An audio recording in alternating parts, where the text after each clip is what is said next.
പ്രിയപ്പെട്ടവരെ, ഇന്ന് നമ്മൾ വന്നിട്ടുള്ള ഒരു 1.5 മുതൽ RC-യുമായിട്ടാണ്. ഒരുപാട് പേര് RC-ക്ക് വേണ്ടി വിളിച്ചത്. ഇതാ മോഡിഫൈഡ് ആയിട്ടുള്ള പക്ക ഇതായി കണ്ടല്ല, ഈ മുതലിനെ ഇഷ്ടപ്പെട്ടവര് മോഡിഫൈഡ് RC എടുക്കാൻ ആഗ്രഹമുള്ളവരും വെറും 25,000 ഡൗൺ പേയ്മെന്റ് അടച്ചാൽ നിങ്ങൾക്ക് കേരളത്തിൽ എവിടെ ഉള്ളവർക്ക് സ്വന്തമാക്കാം. കേരളത്തിൽ എവിടെയും ഫിനാൻസും ഡെലിവറി എല്ലാം അവൈലബിൾ ആണ്. ഇതാ കണ്ടോളണം, ഇതുമായിട്ട് വേറെ ഒരിടത്തും കിട്ടാൻ പോകുന്നില്ല. അത്രയും പക്കയായിട്ടുള്ള വണ്ടിയാണ്. 2020 മോഡല്, സെക്കൻഡ് ഓണർഷിപ്പ്, വെറും 27,000 കിലോമീറ്റർ മാത്രമാണ് ഓടിയിട്ടുള്ളത്. വേറെ കംപ്ലൈന്റോ കാര്യങ്ങളോ ഒന്നും തന്നെ ഇല്ല. സർവീസ് ഹിസ്റ്ററി എല്ലാം അവൈലബിൾ ആണ്.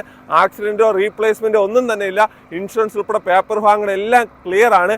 1,90,000 രൂപയാണ് ആസ്ക് ചെയ്യുന്ന പ്രൈസ് നെഗോഷ്യബിൾ ആണ്. 25,000 ഡൗൺ പേയ്മെന്റ് അടച്ചാൽ ബാക്കി നിങ്ങൾക്ക് ഫിനാൻസ് ആയിട്ട് കിട്ടും. സിവിലും കാര്യങ്ങളും ഓക്കെ ആയിരിക്കണം. ദാ ഒന്നുകൂടെ ഇവനെ കണ്ട് ഇഷ്ടപ്പെട്ട് മോഡിഫൈഡ് RC ആഗ്രഹിക്കുന്ന നിങ്ങളുടെ ഫ്രണ്ട്സിന് ഈ വീഡിയോ ഷെയർ ചെയ്ത് കൊടുത്തോ. അത്രയ്ക്ക് അടിപൊളി 1.5 മുതലാണ്. കേരളത്തിൽ എവിടെയും കിട്ടില്ല.